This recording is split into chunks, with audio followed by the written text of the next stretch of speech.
Mándenlo. Bueno, Violen, ¿de qué vamos a hablar hoy? Hoy vamos a trabajar un tema que es muy, muy útil en la clínica. Por fin las puedo ver en vivo, qué linda. Hoy vamos a trabajar algo que es muy importante en la clínica, ¿sí? Y que es necesario, digamos, como para detectar muy comúnmente cuando trabajamos con pacientes en orden al encuentro, ¿sí? Entre las mujeres y los hombres, ¿sí? Cómo poder escuchar cuando el anudamiento, Borromeo está como atrapado o fijado en una cuestión imaginaria, ¿sí? Les debería decir así concretamente a qué me refiero. Esas mujeres que quedan atrapadas en, bueno, ¿cómo voy a mostrarme? O a ver si él se da cuenta que,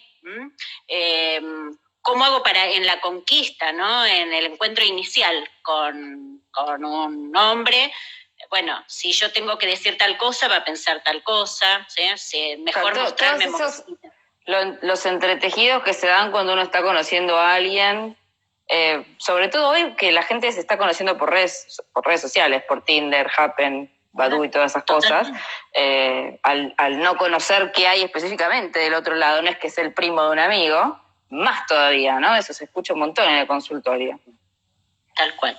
Entonces lo que hoy les voy a contar tiene que ver con algo que he estado trabajando. Ay, Marcos, hola, amigo de toda la vida.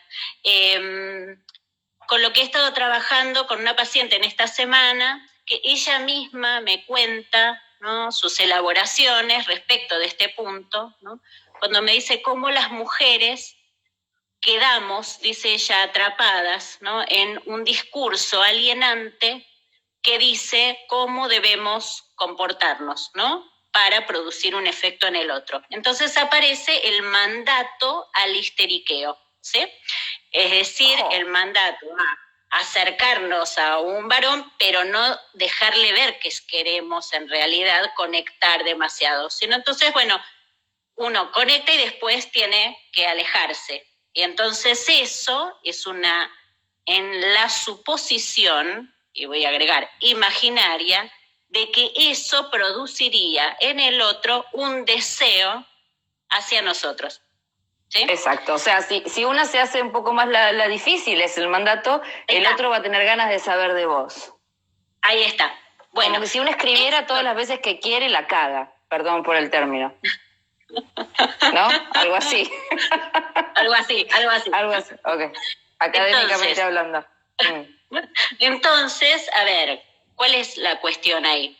Que es muy importante que nosotros como analistas podamos ubicar, ¿sí?, que se trata de un punto de detención en lo imaginario, en lo especular en particular, ¿sí? Es decir, uno supone ahí y se convierte en un discurso social, ¿sí?, de que las mujeres, y en este sentido, a ver, les quiero aclarar, cuando hablo de las mujeres o los varones, hablo de un sujeto en posición femenina, sea anatómicamente hombre o anatómicamente mujer, ¿sí?, y un sujeto en posición masculina, sea anatómicamente hombre o anatómicamente mujer, ¿sí?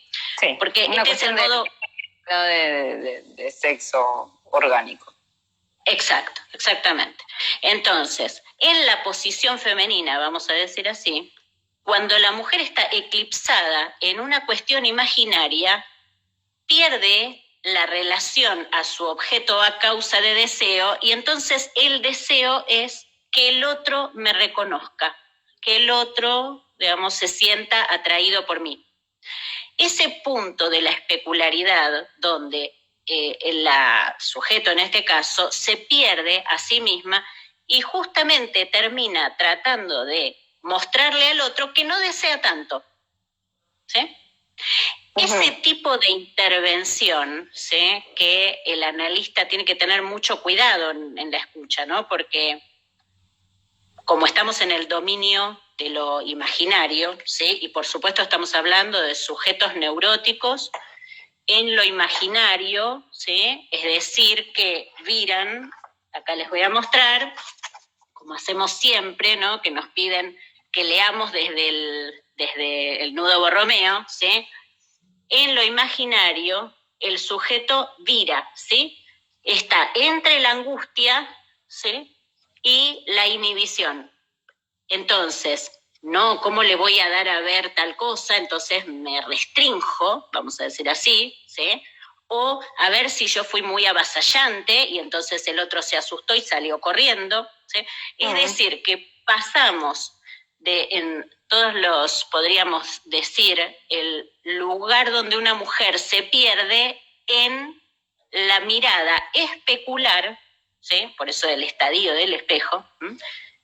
De lo que supone que ese hombre podría querer de ella, ¿sí? Esto es muy importante que los analistas lo tengamos claro para allí intervenir con mucho cuidado, porque como estamos en el dominio del yo, lo que aparece es también el lugar donde el sujeto se puede sentir ofendido por la intervención, ¿sí? O por el señalamiento, o digamos ese punto donde lo que se borronea ahí es que el otro es fundamentalmente un desconocido, ¿sí? Lo que impera en esta situación es absolutamente del orden de la significación, ¿no? Si no me llamó el primer día, significa que no le intereso. Si no me llama, pero si me llamó el tercer día, les digo porque hay libros acerca de esto, ¿no? Que el tercer día es el día clave. Entonces, al tercer día, si me llama el tercer, entonces quiere decir que sí. Digo, hay un punto ahí donde lo que trata de borronear lo imaginario es que el otro es fundamentalmente, como les decía, un desconocido, que esto no significa ni algo bueno ni algo malo. Es solamente en la introducción de lo nuevo en la estructura. Y ustedes recuerdan que yo les conté que el aparato psíquico es un aparato eminentemente defensivo. Es decir, que el atrapamiento en lo imaginario lo que busca, o en lo especular en particular, dentro de lo imaginario es mucho más amplio, ¿no? Lo especular es una parte. Lo que busca es preservar al sujeto dentro de una suposición de que el otro está en espejo con uno. Y tal vez el otro le pasan otras cosas, ¿sí? Entonces... Se me vino algo a la cabeza. No. Que justo ayer una paciente que está en esto de conocer gente online, me decía, me clavó el visto y me contestó al otro día. Y yo le estaba por preguntar, bueno, pero andás a ver qué le pasó. Entonces me dice, y el otro día cuando me contestó, me dijo que él estaba muy angustiado, que se siente mal, que está solo en la cuarentena, que su familia está lejos y qué sé yo, y me empezó a contar un montón de cosas que le pasaban, pero al otro día.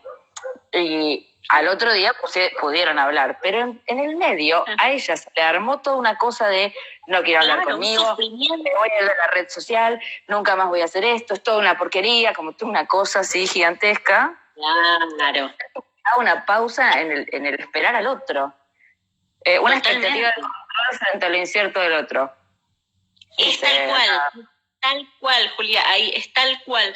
En ese punto, a ver, allí donde este chico no la llama y ella queda imaginándose cualquier cosa, lo que se olvida, digo, no se olvida uno, olvida o quiere olvidar la estructura, ¿sí? Y esto es el modo, digamos, en que por lo menos a mí me sirve leer en la clínica, ¿sí? No es la persona que olvida, sino lo que la estructura quiere borronear, ¿sí?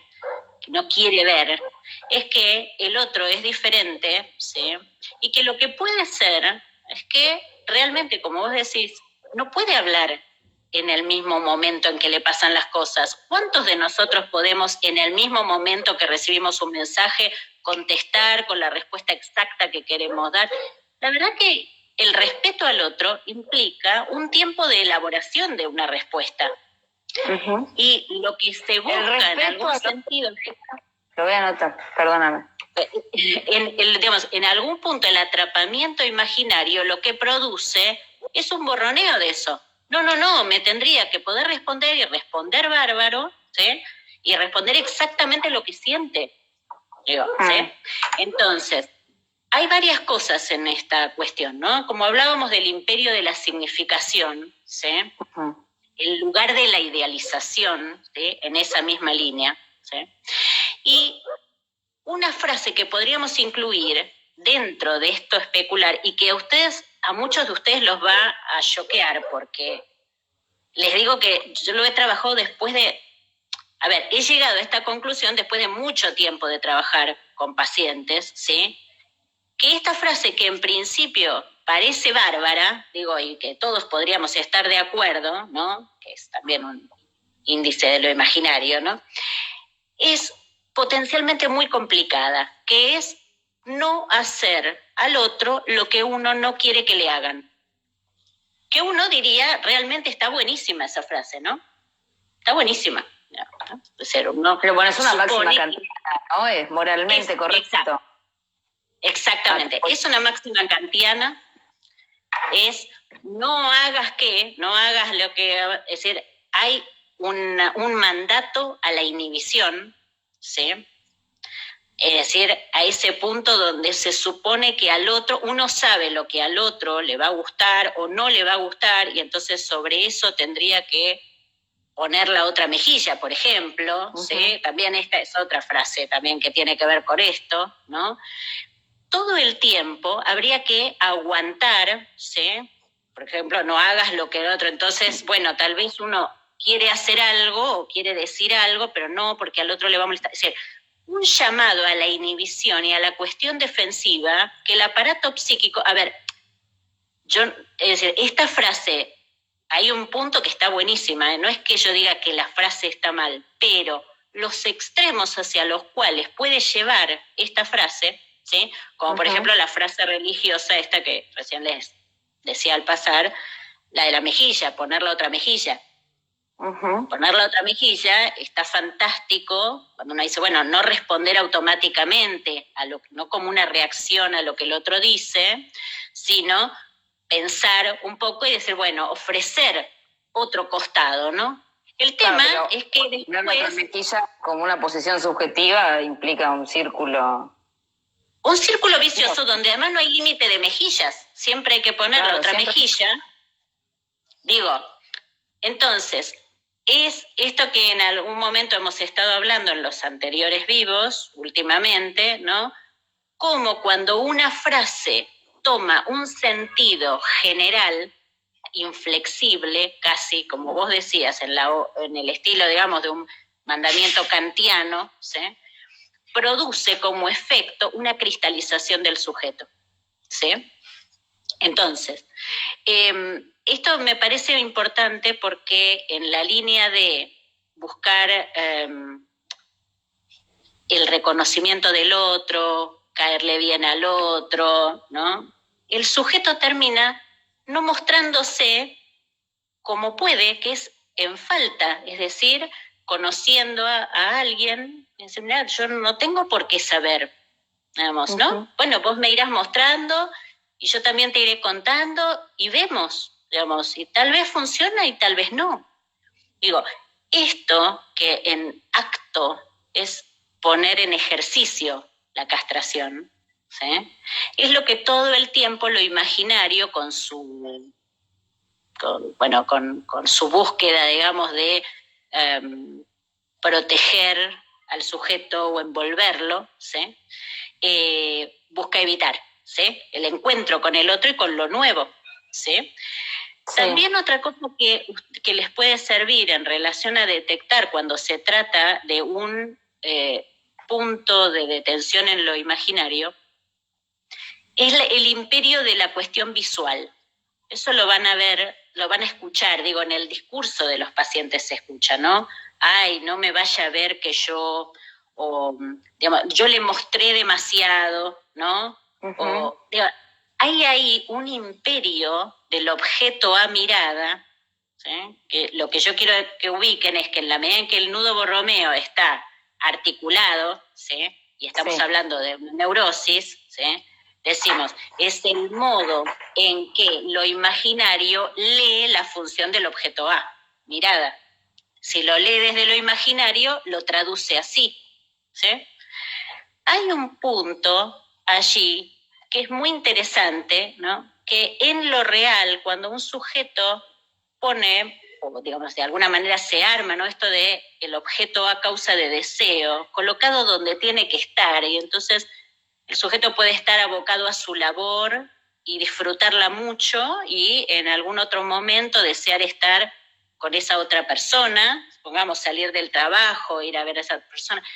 Ahí no hay búsqueda de encaje, digamos, ¿no? Lo imaginario busca encajar, entonces yo ser todo para el otro, y entonces ¿por qué no me llama? ¿Por qué no me...? O que el otro sea todo para mí, ¿sí? En lo real no falta nada, lo real es, ¿sí? Y un poco cuando hablamos del nudo Borromeo, me parece que esta cuestión es muy importante, ¿sí? Después hay una última cosa que también quisiera ahí agregar. De tiempo, así que tranquila, son menos días. Ah, perfecto. Bien, entonces, nosotros, a ver, les agrego entonces, aprovecho una cosa más, ¿no? En lo real, ¿sí? No existe proporción, ¿no? Esto que siempre decimos, no existe relación sexual, esa fórmula que utiliza Lacan para decir que no hay proporción entre los sexos, ¿no? Entonces, como decimos, en lo real no falta nada, es simplemente, ¿no? Uh-huh. Pero además, ¿se acuerdan que en otros vivos que hemos hablado y los pueden buscar, están en YouTube y suscríbanse al canal. Suscríbanse, gracias. Ustedes pueden, digamos, verlo allí o verlo aquí en Instagram también. La cuestión de en lo real, ¿sí? Es que es del orden de lo potencial, lo que todo el tiempo no cesa de no escribirse. Entonces hay un potencial que se crea en acto. En la relación con el otro no hay forma de escribir esa relación no proporcional que caminándola, ¿no? Casi como en la guía de Nietzsche cuando habla de, bueno, de que somos caminantes, ¿no? Que León Felipe dice, somos peregrinos, ¿no? Es haciendo en esa relación con el otro que vamos a ir sabiendo, no hay forma de saber antes. Lo que buscan estos libros, digamos, que hablan de lo imaginario, desde lo imaginario, es que, bueno, si vos haces esto, esta receta, esto va a funcionar así, ¿no? El libro fórmula, ¿no? Y si una relación se basa en cómo curar. Sí, perdón. Pero está muy bien lo que decís, es el libro fórmula, pero además, si una relación se basara, supongamos, se estructurara inicialmente de ese modo, tal vez es cierto que puede después de producirse, digamos, otros cambios y otras conexiones, pero si uno fuera purista y pensara que si algo se origina así, la estructura queda idéntica, ¿no? Uno diría, bueno, pero entonces, ¿cómo es? Que la condición para esa relación es que la mujer quede atrapada en ese discurso, recuerden que estoy hablando de sujeto femenino, ¿no? Queda atrapada en ese discurso y ese varón también quedaría atrapado en ese lugar. Entonces ninguno puede mostrarse demasiado porque a ver si el otro piensa otra cosa. O sea, no habría posibilidad de conexión, ¿sí? Uh-huh. La última cosa que quiero contarles es, así como hemos estado hablando desde lo real y ese punto de atrapamiento imaginario, en lo simbólico es lo que hemos estado hablando, ¿no? En relación a la castración en movimiento, es decir, es que uno ve al otro desde un punto de identificación edípico, ¿sí? Entonces el campo simbólico es el campo del Edipo, ¿sí? Es cierto que ahí tendemos a, él es como mi padre, ¿no? En la sexualidad femenina Freud lo dice estupendamente, ¿no? Dice, bueno, como digamos, la neurótica histérica que está en pareja, se casa, dice Freud, bueno, hombre del siglo XIX, y le recrimina a su esposo, ¿no? Un punto, digamos, en el cual él es idéntico a su madre, ¿sí? Repite con el marido la relación con la madre que es inconsciente, ¿sí? Entonces, al final me casé con alguien que es igual a mi viejo. Idéntico a mi viejo. Entonces, en ese punto, ¿sí? Lo que está en juego, digo, como intervención, ¿sí? Así como decimos, la intervención en lo, digamos, siempre en lo simbólico tiene que ver con la interpretación, ¿sí? Este punto es, usted aquí, esta es su madre, o este es su padre, o aquí usted está, ¿no? O sea, ahí trabajamos en lugar de atrapamiento en la identificación. En la parte de lo imaginario, la intervención, cuando ustedes siempre me preguntan, ¿no? ¿Cómo intervenir en las distintas partes del nudo borromeo? La intervención con los pacientes que están muy atrapados en lo imaginario es una de las modalidades, o por lo menos la que a mí me funciona, es llevar adelante ese razonamiento, como utilizar el método socrático que dice Lacan en el seminario 8, ¿no?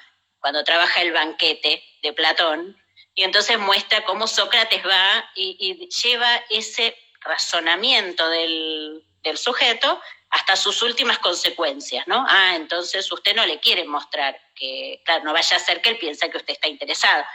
Y uno lo va llevando hasta un punto donde ese mismo razonamiento muestra su propio punto de absurdo. Y ahí el sujeto dice, ¿no? Despierta de su propio atrapamiento. Ajá. Entonces, ahí cuando estamos trabajando cómo intervenir en cada uno de los registros, ¿sí? Hablamos del método socrático en lo imaginario, hablamos de la interpretación a nivel de lo simbólico y de los significantes, ¿sí? Así como en una decíamos es el imperio de la significación, en la otra es el imperio del significante y las identificaciones en lo edípico, y en lo real, la intervención es del orden de la construcción. Es decir, algo que esta paciente cuando me contaba, ella estaba construyendo cómo ella había quedado durante muchos años atrapada en ese discurso y que ahora se daba cuenta que tal vez tenía ganas ella de trabajar fuertemente en ella y de tener además una relación, pero como cuestiones en paralelo, de ninguna manera subsumibles una en otra. A la otra. Así que bueno, me parece que, digamos, ojalá esto les pueda servir en la clínica, porque esa frase, no hagas con el otro lo que vos no quieras que te hagan, es una frase que muchas veces uno la pasa por alto, pero que llevada a su extremo es una frase muy complicada, ¿sí? Porque enajena al sujeto en la suposición de que el otro es idéntico a él. Bueno, vamos a dejar aquí por hoy. Sí, dejamos acá por hoy. Nos vemos la semana que viene, a la misma hora por el mismo canal. Suscríbanse al canal de YouTube. Gracias a todos por estar. Eso, gracias. Firmes, todo el pueblo y a los que nos miran desde YouTube.